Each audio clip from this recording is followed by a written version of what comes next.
All righty. Welcome, folks. We're going to get started here in about a minute, but thank you so much for joining. We'd love to know, where are you joining us from? Go ahead and add your location to the chat, and then we'll get started probably in about 60 seconds or so. All right, we've got someone from Atlanta. Welcome. You can also add your role. So it could be your current role or the role that you're pursuing.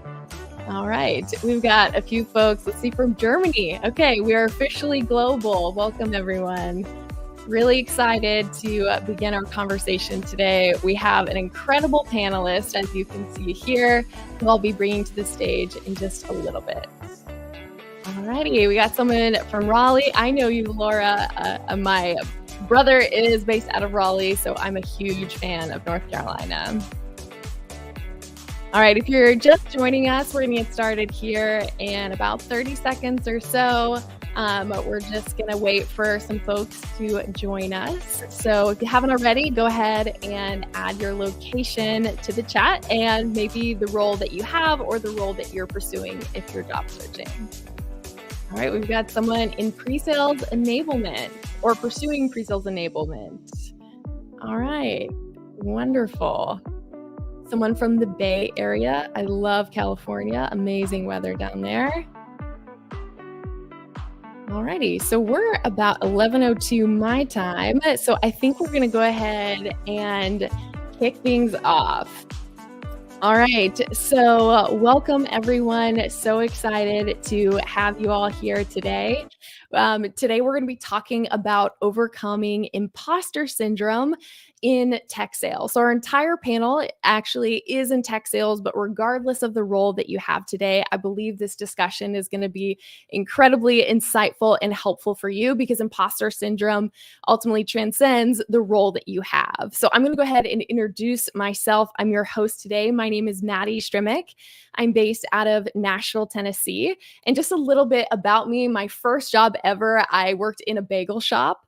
And then later on in my career, I got into tech. I did HR, I did training. I ended up in pre-sales, then helped people get into tech. And now I have the privilege of co-founding a Better Career along with Yuji Higashi.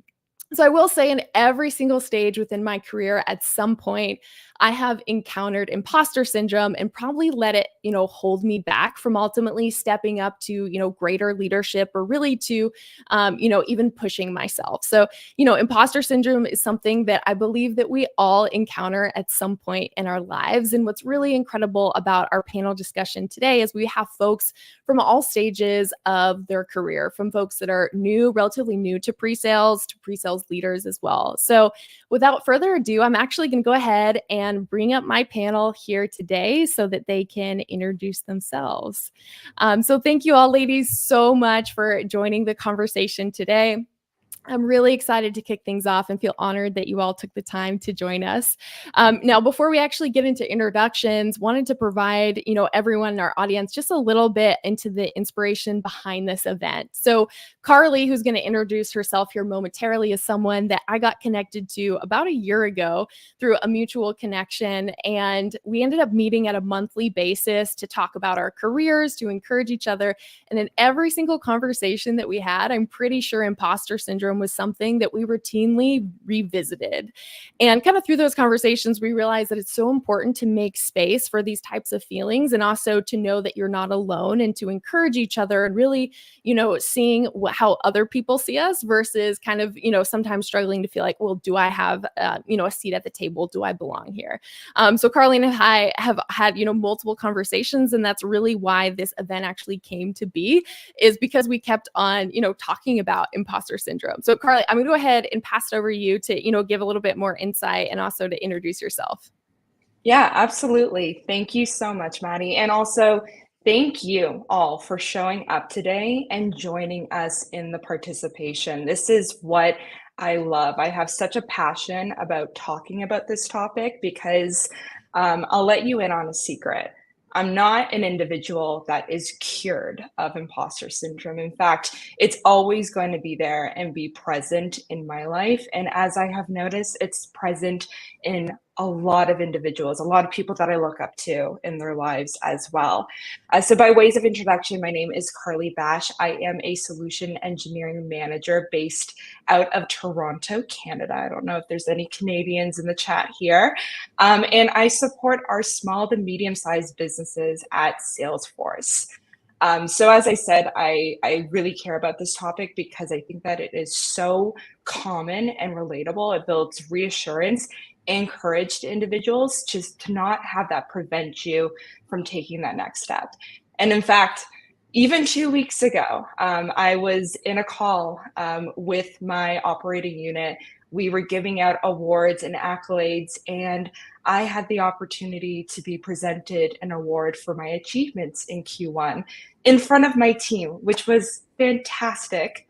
I celebrated that for like 5 seconds before kind of muttering to myself and thinking, "Ooh, I don't think I should have gotten that award." And I started like almost disqualifying myself as to all the reasons why I didn't deserve that award.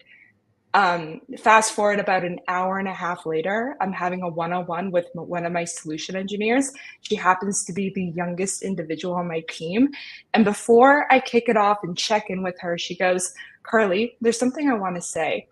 I noticed that in our meeting when you got the award, you discredited yourself. I don't want you to do that ever again. You deserve that award. You earned it." She checked me in my place, and I was so happy and like, thank you for shaking me out of that reality and allowing me now to be present, enjoy that success, and share that win with everyone else. So really excited to talk about these topics and hear from our amazing other guests here who are joining us today. Amazing, Carly. That's such a relevant story. And I love that that literally happened like two weeks ago. Your youngest, person on the team is reminding you not to let imposter syndrome kind of get in the way. So great example. All right, let's go ahead and move on to Diana. Do you want to go ahead and introduce yourself? Sure. I'm Diana Capello. I'm Director of Solutions Consulting here at Eightfold.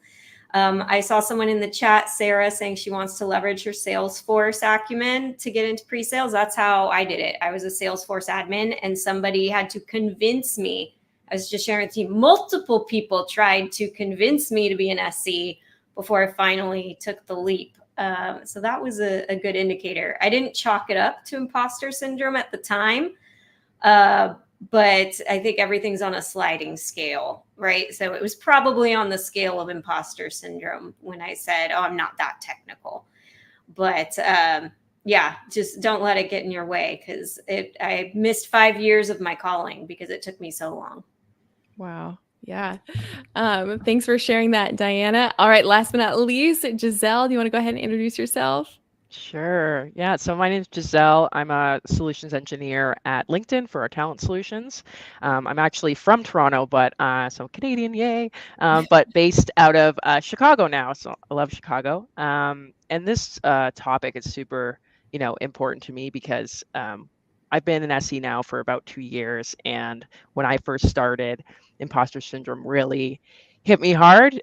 This was a big leap for me, a really different trajectory. And, I'd never been client facing in tech sales before. So I really went into it, thinking I could do this. And then I didn't realize how hard it was going to be. So I had a really tough onboarding process. I really went through it, but, I think, going over all those feelings and everything, I really would love to kind of share with everybody kind of how I got through that and where I'm at now. So I'm just happy to be here and part of the panel. Thanks. Yeah. Absolutely. Thank you, Giselle. Just as a quick FYI for our audience here today, if you have any questions for the panel, please go ahead and add them in the comments section, and we will make sure to address those during our live Q&A towards the end of our event. But we're going to get to know our panelists just a little bit more, and I'm actually going to rapid fire a few different questions for you all. And I would love for you just to raise your hand if my question is true for you, or if you've ever experienced what I'm going to ask you. Does that sound good? Okay, wonderful. And if you're in the audience too, love to think through, like, I would love for you to also think through, have you ever encountered this? Does this apply to you as well? All right, so let's go ahead and get started. So raise your hand if you've ever experienced imposter syndrome before. This is an easy one. Okay. All hands. All right, great. Raise your hand if you experience imposter syndrome within the last 2 weeks. Okay. Have you ever questioned whether or not you should speak up in a meeting because you weren't the expert or the most experienced person in the room? Okay. Raise your hand if you've ever felt uncomfortable when someone is introducing you because you felt like they exaggerated your accomplishments or credentials. Okay. Raise your hand if you've ever felt like imposter syndrome has held you back. Okay. Raise your hand if you want there to be more open and honest conversations about dealing with imposter syndrome, especially from leaders. Okay. Last but not least, raise your hand if imposter syndrome doesn't define who you are. I love it. Okay. Well, thank you all for participating that and just giving our audience a little bit more insight into how you all encounter imposter syndrome and your feelings about it. We've talked a lot about the word imposter syndrome, but we haven't quite actually defined what that truly means. So I would love, specifically, maybe Carly, we'll start off with you. You know, how do you define imposter syndrome? Like, and how does it manifest? Yeah, absolutely. So I define it, it is basically the invisible barrier of myself. And so I do personify imposter syndrome as of my mental, physical, spiritual, emotional self trying to block me from preventing to do, say, or show up in a way that I feel I'm going to go ahead and get exposed. It stops me from raising my hand or saying something, wanting to share or go for that next step or say that extra thing. It also messes with my own belief system and going back to think about whether or not I'm capable or good enough in that. And I do see it as like almost like a balance of this mask per more so that I put on, especially within the working environment and how I choose to show up. The way that it manifests the most, because I'm always just trying to like tackle it head on. You see it a lot when I'm talking in large groups. I am very, very self-conscious about my voice, how I tend to speak, my softer, nurturing approach. And so a lot of the times I go complete opposite. I deepen my voice a lot more. I tend to be a little bit more aggressive and like hungry in your face with my body language and almost trying to be the exact opposite of who I am truly am. And so when I see myself at a tug of war of that and that blocker coming in, that's when I know, imposter syndrome, she's here and she is getting ready to like block me or have an influence that maybe perhaps I don't want to have happen. Wow. I love that you mentioned as far as like you start doing the opposite. I've personally encountered where, I thought, people won't take me as seriously if unless I show up a certain way. And you kind of, I felt like I've had to prove myself in certain ways. So I appreciate that example. Giselle, what about you? How do you define imposter syndrome? How has it shown up for you? Yeah, I mean, in a similar way to Carly, where it does for me, all of my stress and things like that kind of show up physically for me, so in my body. So I definitely start to feel very anxious, but I find it really shows up for me kind of like before a call, before maybe a meeting or presentation. It's like right that moment right before where I feel like, am I as prepared as I could have been? And if I feel like I didn't prepare myself or I didn't give myself that time, then I start to feel like what am I doing being on this call? I'm not supporting my sales partners the way that I should be, and I'm not showing up the way I should be.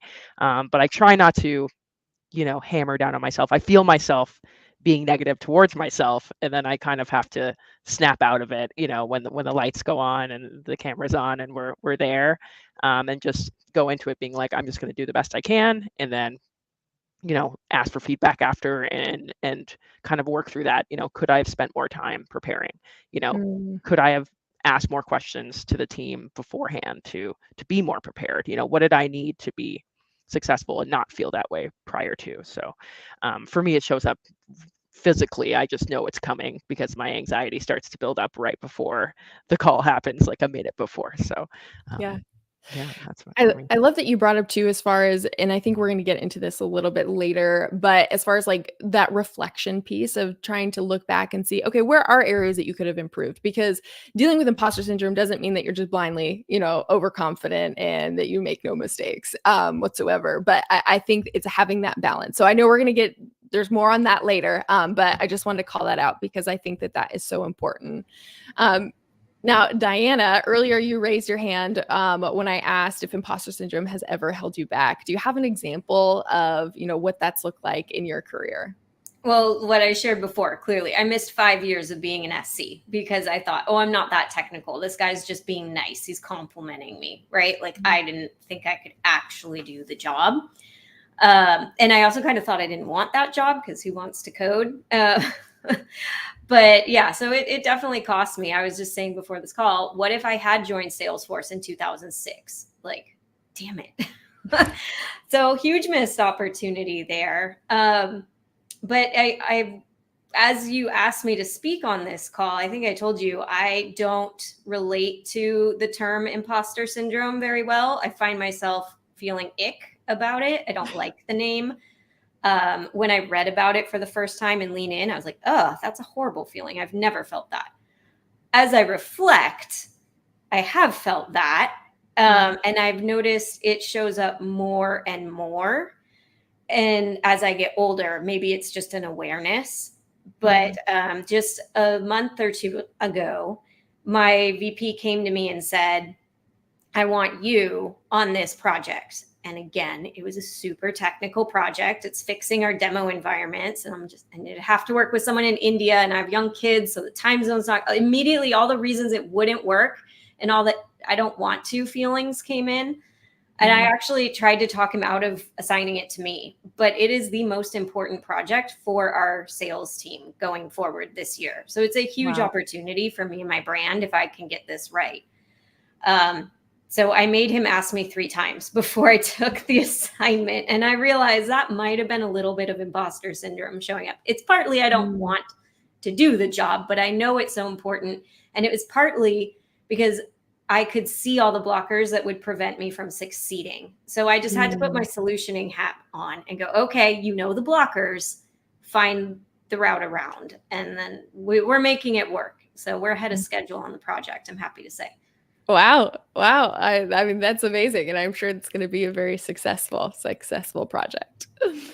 As far as kind of what's interesting is, our entire panel here today, you all are all in pre-sales. I mentioned that, imposter syndrome is something that's true for, any type of field or profession, but specifically in pre-sales, it tends to be a male dominated field. And it also is a field where when you're introduced to the customer, you're introduced as the expert. And so, Carly, I would kind of love your perspective. What do you think is unique about dealing with imposter syndrome within pre-sales, maybe as, either the technical expert or maybe even just as a woman? Yeah, absolutely.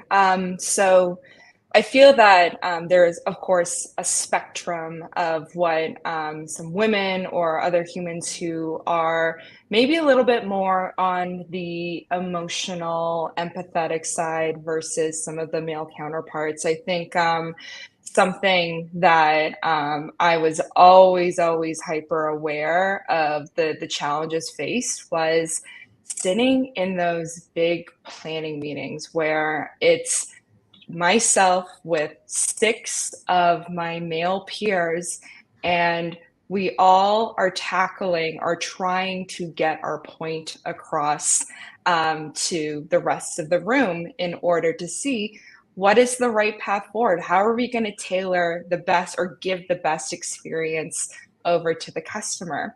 Something that I tend to notice is that a lot of my male peers, they had no hesitation interrupting each other. They were like chomping at the bit, ready to just insert their opinion and talk over other individuals. Whereas for myself, I would usually prevent myself. It would take like a good like 20 minutes into the actual meeting before I had warmed myself up and I was like, okay, I am ready now to go and say my piece, and I'm ready to go and address it. So I'm like psyching myself up. I'm getting ready for that. And then I think just like dealing with that element of the fact that I would see that if you're being introduced as like you are the product specialist or you are the wizard or the guru, I find that I get that label all the time, almost more of like the person that is there to clean up the mess. I'm not here to showcase the direction. I am oh, thank goodness Carly is here. She's going to clean up everything for us and help get things straight, which is like not exactly why I've wanted to be brought into that meeting into the first place. I have my experiences, I have ideas that I want to go ahead and share. And so sometimes I feel like I tend to have a little bit more of that emotional feeling. I'm thinking beyond just like what the next step or what that discount is going to be, or how we're going to configure something. I'm thinking about how is that person going to feel when we are presenting something? How is the tone in which we're going ahead and addressing that? And a lot of the times at the beginning, sometimes I felt like I had to articulate and explain even more, why am I doing that in the first place? Just because I felt that it isn't always as embraced or as understood, because, you know, you're with a lot of A-type individuals. They're all fighting to showcase and take the lead of like, this is my area of expertise. And so I do find that to be a challenge. I think the other challenge too is more so with your saboteur of yourself. So as you have said or stated that opinion, or you're taking an alternative approach, you have to soothe yourself in a way and also acknowledge and like realize like it's okay if you are showing up differently, or you have an alternative idea, or you're not necessarily just going with the flow. And I think a lot of times when we present something that is a little bit different, a little bit opposite, or goes against the grain of what other individuals are saying, I feel like that is where like some of the main challenges really manifest. And the biggest ones tend to be like in those group planning sessions where we're all deciding, okay, what are we doing next with the customer? Yeah, one thing, I mean, I'll add to that too is, not even just sharing a different perspective, but I also think maybe sharing a perspective or an idea that, actually doesn't work out or maybe isn't good, that it's also okay to be wrong sometimes. And I think, oftentimes we're wanting to hold ourselves to a level of, perfection that's almost unattainable too. And that can even get us, prevent us from speaking up as well. Now, Giselle, I know you're not new to tech, but you're relatively new to pre-sales and made a pretty big pivot at LinkedIn. And I'm curious, what was your experience in making that pivot, and did you encounter imposter syndrome through that? Yeah, it's funny. I actually didn't encounter imposter syndrome until I actually got the role, but I'm by nature like a very confident person, so I always think I can do I can do everything. Especially and I'd done like retail sales before, so I feel like I can talk to people, I can have these conversations. I just need to learn the product, and that's always been my strength. Of like learning the product, learning like what needs to be done for the role, etc. So I kind of went into it a little overly confident, I would say. And then I was like, I'll be fine, I'll be fine. And then it was like just so much more difficult than I ever imagined to get that right, where I was like, oh, I've never made like a talk track before. Like, I don't even know what this looks like, right? And I realized through that, process that I'm like, oh, I'm not a scripted person. I have a really hard time making a script for myself. So I was like, how do I make this work for myself where I'm hitting those key points, but I'm comfortable and I'm still like authentically me on the call? So I realized, I couldn't just, dress up and throw my hair up in a nice way and present myself in a certain way. Like, it felt fake to me. So I was like, I need to just be me, but how do I be me, but also relay the information that I need to relay comfortably in a way? So, I kind of went off different people's styles and learned, asked a lot of questions. And my teammates, I'm very thankful for all the, they really put me through the ringer. It was tough. It was tough. I'm not going to lie, but I learned so much through that process. And I was given so many good, things, ideas of like what works for certain people. So I kind of molded those to myself of like, okay, I resonate with what this person is doing here. And I resonate how this person kind of communicates this kind of information. So tried to like find my own way, and it took a little while, but I was confident that I could get through it. It was just a matter of like, that imposter syndrome really showed up like right when I had my first attempt, and I thought I did great, and I did pretty bad. So they my team checked me, and that was super helpful. But I'm just grateful for the experience for sure. Yeah.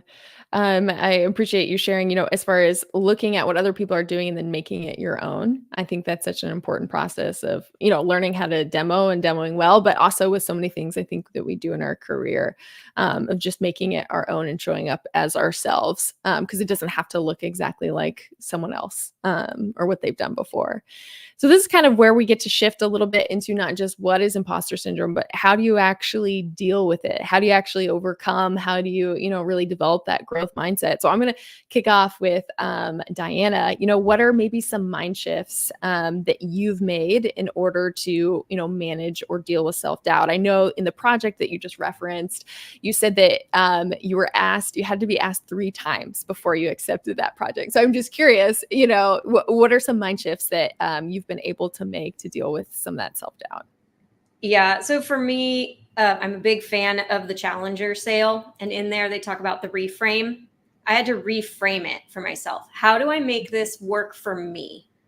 And so as a working mom, I can't get on the phone with India early in the morning or late at night. So I said, okay, we're going to hire someone, but in the job description, they have to meet during 9 to 10 a.m. Pacific time every day, because that's the only time I can talk to them. That's the only way I will work with anyone in India effectively.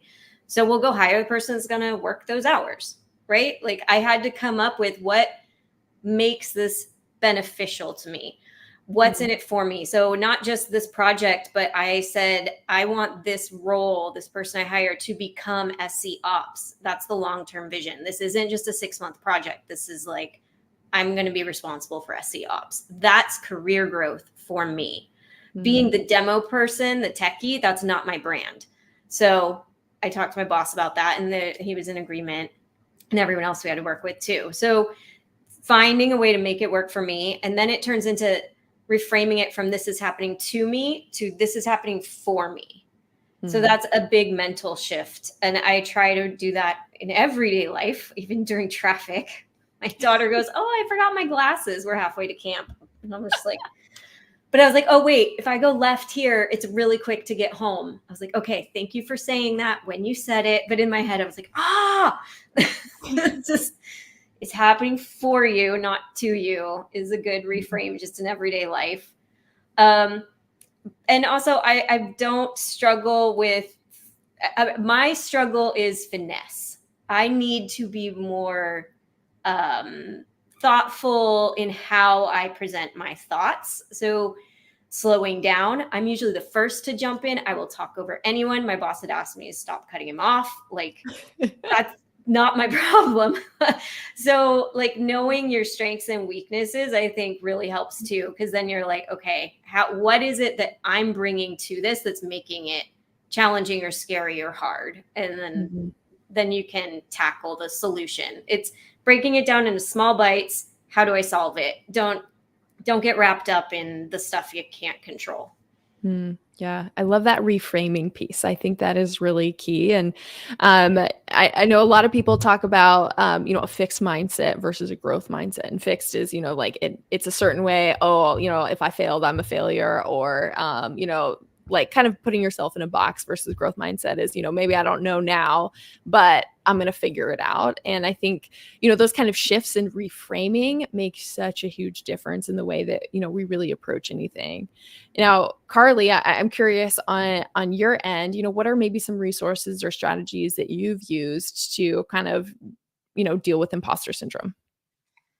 Yeah, I think imposter syndrome, in a way, is a bit of a gift to allow you to really sit with yourself and redefine exactly what are your core values and what makes up you. Because that, I feel like, is usually at the core, or at least in my experiences when I'm dealing with imposter syndrome, it's because it's psyching myself out or conflicting, with the task that I'm about to complete or the statement that I'm about to say or whatever that may be. It's trying to psych myself out to be like, that is not you, and disqualifying. I don't know if anyone here is a Sailor Moon fan, bear with me, but something that I've always admired about that character was that before she was about to fight, or like she was tasked with saving the world, the one thing that she always did before fighting the big boss is that she would cry and get emotional. And then she would go and kick butt, which was like I always found to be such like an inspiring thing, because it's okay to be nervous about it and also still go ahead and tackle it. And it's almost like facing your fears head on. I think having your support system. When I got into leadership 18 months ago, it was something that I had been working so hard for almost like 3.5 years. I wanted it so badly. Then I finally got there and immediately started disqualifying myself, being like, oh my goodness, like, did I make the right choice?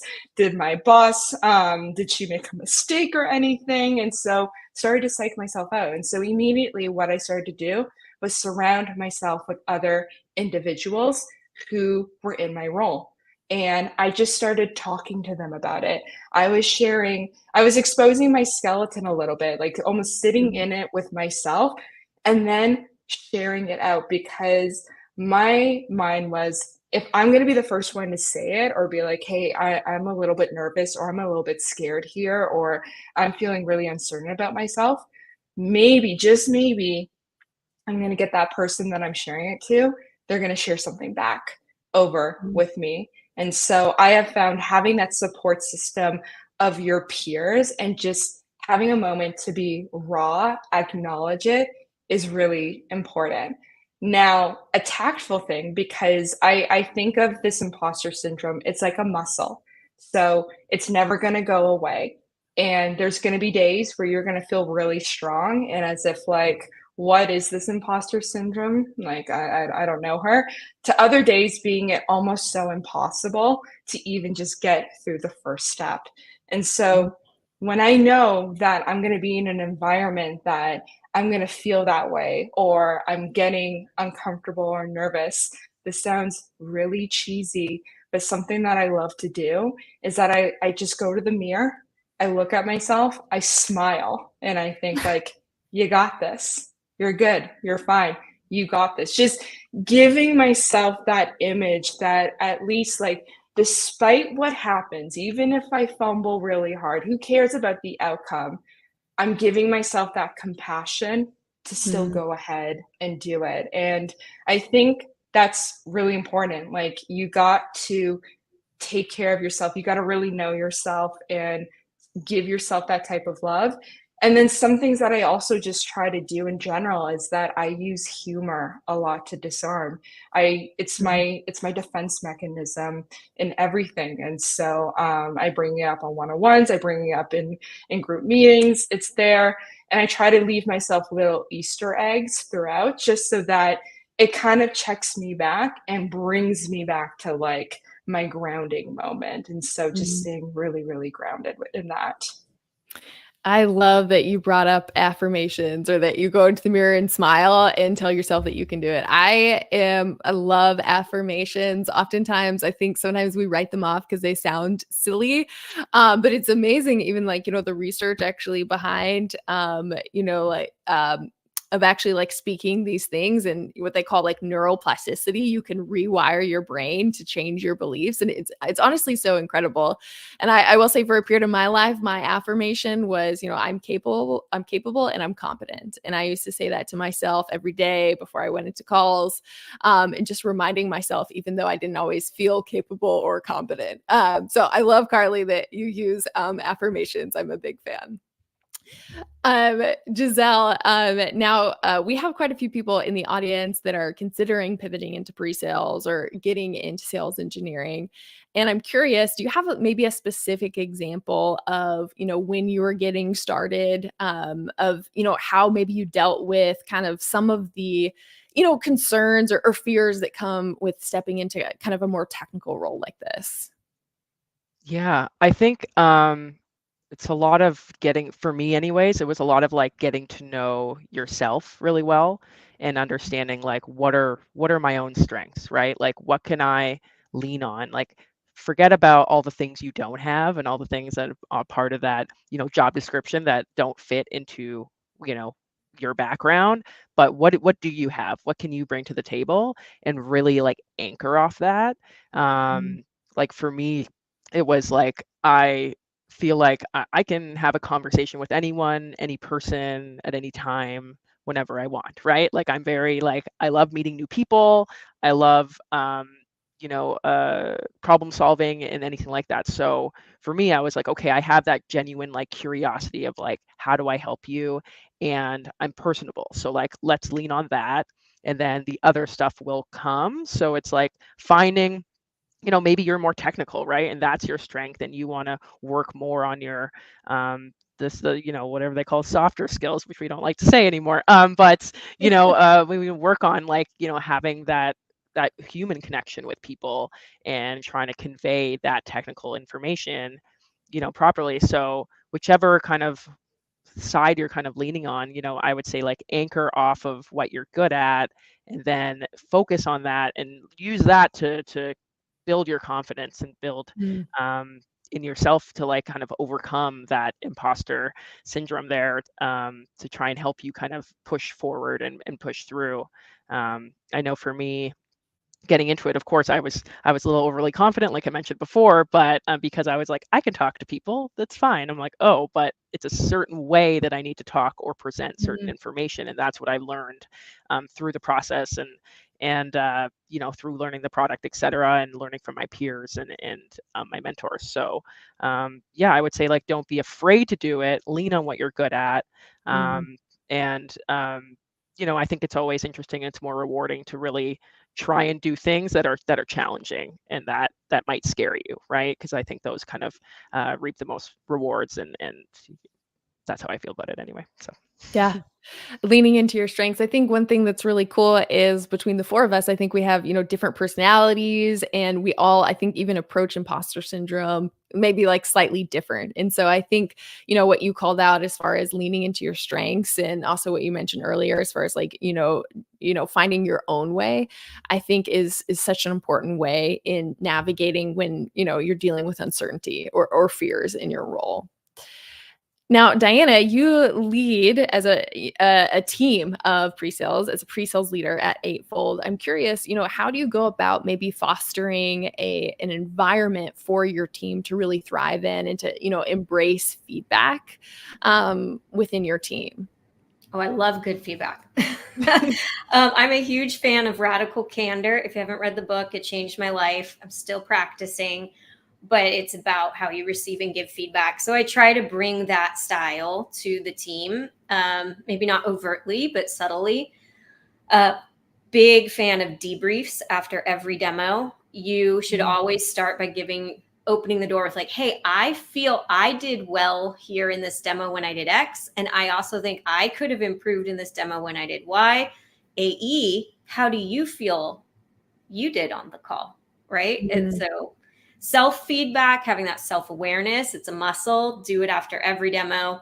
We even have demo coaching forms where the leaders, the managers will watch recordings or watch live demos. And we have a standard set of about a dozen skills that one would demonstrate in a demo. And the leader and the SC will meet once a month and pick a call to coach on and say, okay, here's where we think the strengths were, here's the weaknesses, here's maybe where you could adjust. Like, but it's more about getting the SC to think through it. Like, where do you think that your strengths were? What would you wish you did differently and why? How will you approach it next time? Like, to internalize it. So that's another thing that we do. I have a template for that, by the way, if you want one. And another too is just like, I'm really bad at asking open-ended questions, and I let my team know that. So I have a deck of cards for my one-on-ones, and in it reminds me to ask for feedback, because if I don't use it, I just say, any feedback for me, which is so not helpful. So if I reference my cards, I'm thinking back at something like, what's something that other people are afraid to tell me? Or what can I do differently to make your life easier? So by showing that I'm wanting the feedback, it makes it a safe space. And I have to say, we had a recent win there. All the team members on my recent QBR felt safe enough to speak up about something they didn't like in the company. And they all proposed great ideas. They didn't just say, hey, this isn't working. And for me, that was a proud moment because it showed psychological safety in the team. So I feel like we're going in the right direction. And that's something that I put in my brag board. I keep a brag board, date time stamped when I got good feedback or when I was proud of something that happened. If you're ever feeling down on yourself, you can reference it. If you're going for a promotion, you can reference it. If you're going to apply for a job, reference it. I'm not always the best at it, but I just email myself whatever the feedback was. And then once a quarter or so, I'll like put it in the brag board. So that's another good practical tip you could take to make sure you're keeping track of your wins along the way.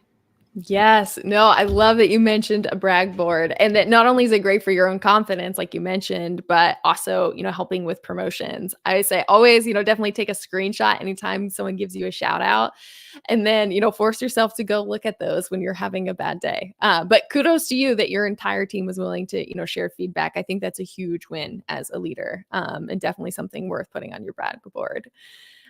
Carly, you lead a team as well. I'm curious, how do you go about maybe identifying someone on your team that's dealing with imposter syndrome and kind of supporting them from a managerial perspective?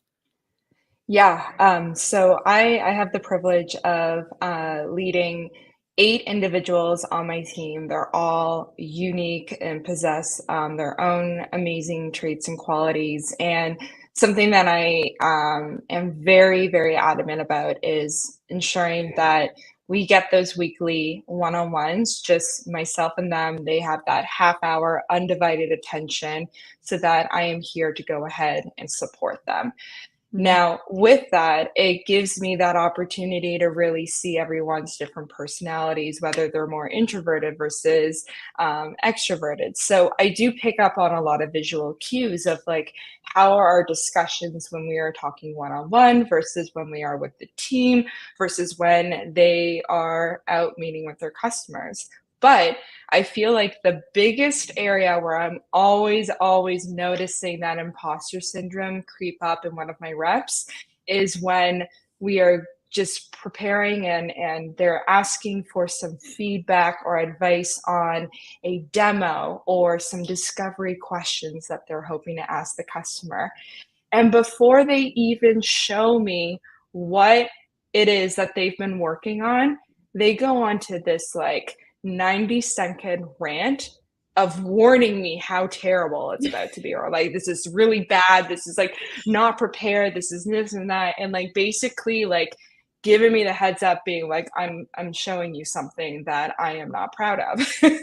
And so, or they're very obviously very nervous to expose that. So I get them to pause for a second. I'm always like, whenever they're about to do a peer certification, or if we have the opportunity before the customer comes in and we're hanging out in the lobby and they're like, oh, this is going to be really bad, I immediately come in and I say, please, like, stop that right now. Let's sit with this. Like, just stop, sit. What is making you nervous? Or where are you feeling stuck? Let's talk about it. And I always thank them. I thank them and I say, hey, thank you for sharing this. And like, I'm here to help out. This is exactly why we are having our one-on-ones, and we're here to engage and react. Let's walk through this and see what you're dealing with. And so that is like, I give them the permission to be like, be vulnerable. Okay. Like we're just collecting ideas right now. And hopefully you can walk away not feeling as unstuck. Something else that I try to do now, obviously my calendar doesn't always allow it, but I love to see and work with them in the pre-planning. So seeing them how they're approaching the idea, getting themselves ready, and then going to the actual presentation time. And even if like they are so confident in how they're showing up, they're doing an amazing job. I like to go kind of similar to myself, where I like to smile in the mirror and give myself that affirmation, to be a cheerleader. I'm sending them a Slack on the side, just being like, you got this, or don't worry, or hey, it's okay about that little technical fumble. Keep going, keep doing this. And almost like being like, acting like the fairy godmother that's just like, you know, catching them and being like, you're not going to fall. You're not going to fail. It's okay. Just keep going. And so I really try to like watch out for those visual cues. But if someone is coming to you and already telling you that their work sucks before you even see it, that to me is a huge indicator that, oh, they do not feel good or confident with what they're showing. I almost feel called out because I can recognize how many times I've probably done that. As far as before I show something, try to downplay it before I actually show it to someone else. So I've definitely been in your employee's shoes, that's for sure. But I love your approach to that, Carly. It's amazing. Now, Giselle, on your end, kind of as the employee, what role has maybe mentors or even managers played in helping you with, your mindset and confidence? Yeah, I think for me, my mentors, internally and externally, have really helped me kind of maintain my confidence throughout. So like, even though we're both recognizing areas where I need improvement or that I need to work on, and I'm sometimes presenting those in meetings with us, they're assuring me that like, these are things that I can overcome. These are things that I can work on. These are things that I can get better at. So it's just like continuing to instill that confidence rather than, they don't harp on, the details of the negatives. Really, we're always being very optimistic, and all the people that I surround myself with are like that, thankfully. So I think that's made a huge difference in me propelling myself to this point, and being confident like 2 years in at this point. As confident as I am going into calls, is because they've always, been very open to my ideas. I'm very vocal. I'm not shy. So, it's nice to have, coaches and mentors and things that actually listen to me and listen to my ideas and listen to my a perspective on certain ways to do things. And like, I know that I don't know everything. So I'm just like, this is how I see it. This is my perspective and perception of what's going on. Am I, right? Am I wrong? Let me know, like, give me some feedback here so I can kind of adjust my expectations for certain relationships or certain approaches. So if they've just like kept me confident and kept me going. So I'm just thankful to all of them. I wish I could shout all of them out, but I'm just gonna leave it there. Yeah, that support, system really makes all the difference. I had one mentor, and he was the CEO of the business, and one day he told me, like, you could be a CEO. Like, I see that in you, absolutely. And I took that, and it made a big difference of like, oh, I could do this. Now, do I want to be a CEO? Like, that was the question at the time, but it was like, okay, he sees something in me, and that's a potential path for me that I think made such a big difference. So I think, leaders and mentors really can completely change the way that, you even see your future potential too. And Now may I jump in there? I just want to share one story my career coach shared with me. He said, as leaders, our job is to instill hope, to manufacture hope. And that's what that leader did for you. I've heard so many stories about people like, well, this one manager said this one time, this positive thing, and I took it. Even my daughter, she's like, oh, I got a certificate for having the best smile. I guess the teacher likes my smile. And I'm like, that's the participation trophy, but good for you. Great smile, like keep smiling, that's our job as managers, is to manufacture hope. Yeah, absolutely. So I think, we probably have some leaders in the audience as well. So it's not just about, how we approach imposter syndrome, but also how are we making space for other people and instilling hope and, in helping with their own confidence. I think that's something that's important to think about, absolutely, as leaders. So I think we have some really great questions from the audience. So we're going to go ahead and actually pivot to open Q&A, and then we'll wrap up with some final advice from our panelists. So if you haven't already, please drop your questions in the chat. We also got some really, really great questions submitted prior to this session. So we'll try to get to as many of those as we can. Okay, let's see. I'm going to go ahead and open up some of these questions here. Okay. So here's a really great one. How do you determine if it's actually imposter syndrome versus maybe a need for improvement or growth? Anyone want to take that one? Yeah, I'll take. Like I said, I'm not a fan of imposter syndrome. If somebody else is giving you feedback unsolicited, that's your number one sign that it's an area for growth. Like I said, I'm working on how I present my myself and my concepts to have more finesse. Like I've had feedback on that. So that's not an imposter. Like I'm clearly comfortable talking. So that's not imposter syndrome to me. But if it's something like you catch yourself doing a self-limiting belief, like I'm not that technical or I could never, that's internal. Yeah. No, absolutely.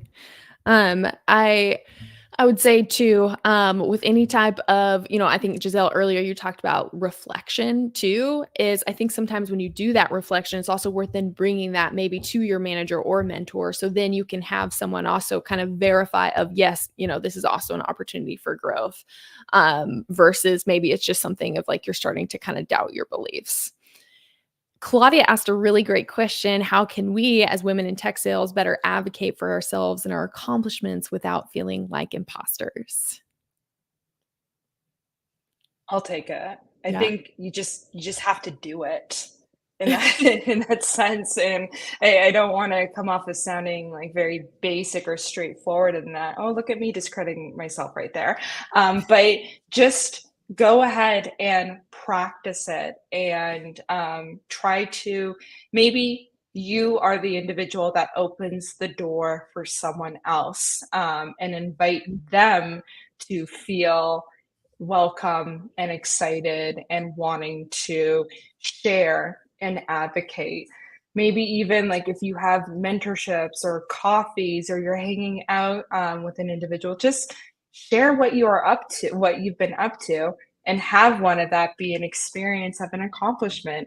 I'm telling you, like if that is a good friend, a peer of yours that cares about you and that supports you, they're not going to knock you down and say, why did you tell me about that accomplishment? Or like show off. Like they're going to praise you. And I think like we need to be more comfortable just sharing and telling those experiences and holding that space to allow ourselves to give ourselves that area. So I think it's just like you have to do it, and maybe you need to take that first step with the other women that you surround yourself with so that they feel that invitation to start sharing as well.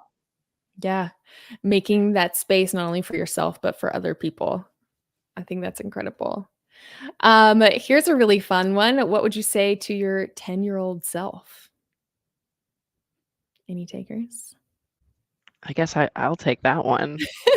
What did I say to my 10-year-old self? I guess I would say there's so much opportunity out there. Like you're gonna do whatever you want to do. I think when we tell, people tell their kids that, like I think it is really true. And I think it's like as they go through life, things may deter them, or there might be outside people telling them that they can't do certain things. I know that was my experience. I had a lot of people in my life telling me I couldn't accomplish certain things in my life. So you know not believing that and taking that on as like a challenge has really helped me kind of get through. So I would say like there's nothing that you can't do, and I think that just forever will hold true. It sounds really corny, but I just feel like that's just really the truth of it. It's just like keep pushing, find those opportunities. They're out there, and you can succeed if you really try and find your place and find yourself really. Yeah. I made the pivot into pre-sales from an HR program manager role, and I was new to SaaS sales. I was new to kind of like the product space, new to learning about APIs, and I was new to the industry. And I remember, after a while when I started to get a little bit more comfortable, I was like, oh, if I can do this, and had to learn all those three things, I firmly believe that anyone really could, get into pre-sales and be successful. But I think one thing with pre-sales that sounds scary is that it's, a technical role. So one of the questions was, if you're thinking about pivoting into pre-sales, like how do you overcome that challenge or fear that you won't be technical enough? Because I guess I struggled with it. It wasn't that I feared not being technical enough. It was like, do I even want to be that technical? Mm. And I almost didn't get a dream job because I wasn't technical enough. So for that, I had to lean back into my Salesforce admin days and find a transferable skill. So maybe you could do the same thing to convince yourself. I was able to convince another person, but you could say, hey, well, if I know this, I can learn that. If I could, like Maddie was saying, if I could do this, well, it's certainly much easier to do that. So find that transferable skill for yourself, and then also communicate that out and double check with others if they see it as transferable too. But it's not always one-to-one, right? Like we didn't know ChatGPT 2 years ago. The only way to do it is to do it and learn it by doing. So I'm a fan of action. Take action, do it, try it out, give it a test run in a safe space and see how it goes. Yeah. I will say for me personally, like anytime I learned to like when I really learned like a CRM for the first time, then it became so much easier to learn other CRMs. Like I feel like sometimes it's the hardest part is just, getting the ball rolling. Linda asked, what's a favorite podcast or book that you would recommend? I have one that I like to listen to every now and again. I listen to it's called A Bit of Optimism by Simon Sinek. Super good. And there's all kinds of topics in it that he kind of approaches, but I just find it like kind of very inspiring. I think of myself as an optimist, so I think it kind of helps me maintain my optimism in a way in different areas. So that's one of my favorites. Yeah. And Diana put to Radical Candor. That's still one that's on my list. Both of those are on my list. Another good one. I don't listen to all that much, but I always love when I do. You're Not So Smart. So I'm gonna have to get that one too. All right. Well, we're getting close to time. So I would love to kind of ask our final question of maybe, out of this session, what's one thing that you want the audience to take out of this? One thing that if they didn't remember anything else, what's one thing that you want them to remember? And we'll do all three. So anyone that wants to start? Yeah, sure. I'll say that it's like a muscle, and you need to train yourself using the tools that really work best for you. And sometimes those tools are going to be dull, and you're going to have to pivot and introduce another tool. But the whole element about this is that, like a muscle, if you don't train it, it gets weak. So try to practice it as much as you can. And when I mean by practicing, I think the biggest thing from my point of view is practicing that self-care, that well-being, and just the awareness that it's going to be here. It's not something that you necessarily beat or tackle, because it might creep up again later on or in another area or lens. So how can you lean on the tools that you know is going to help keep you grounded and feel strong as you're going through something that you don't feel so secure or strong about. Yeah. No, that's amazing. I love that. Build that muscle, maintain it. I can go next. I would say from some of the stuff that I've shared today, I would say anchor on your strengths again. Most importantly, actually don't sleep on preparation. I think that preparation is key. I'm a very organized person. I feel like it helps me relieve a lot of anxiety before anything that I do. So I did share some tips in the chat there, and also I've actually reframed my demos and conversations that I have with customers as just conversations. Like, you're more than capable to have a conversation, right? Like, you can have a conversation with other human beings, and that's what I tell myself, and that makes me less nervous and it helps it feel more natural. So that's kind of, if that's helpful for anyone, hopefully that works, of kind of reframing, what is this? Is it a demo? No. Is it a presentation? It's a conversation that you're having. I love that. Yeah. And I'll leave you with some advice I got early on in my career. When you're introduced as, oh, they're the expert, just think, in the room. I am the expert in the room. I have the answers more than the AE, more than the customer, like, just in the room. Like, it's just 5 of us or 6 of us. So, and my other takeaway is the reframe. So there's another good book, The Obstacle is the Way. That also was a life-changing book, and it's about that.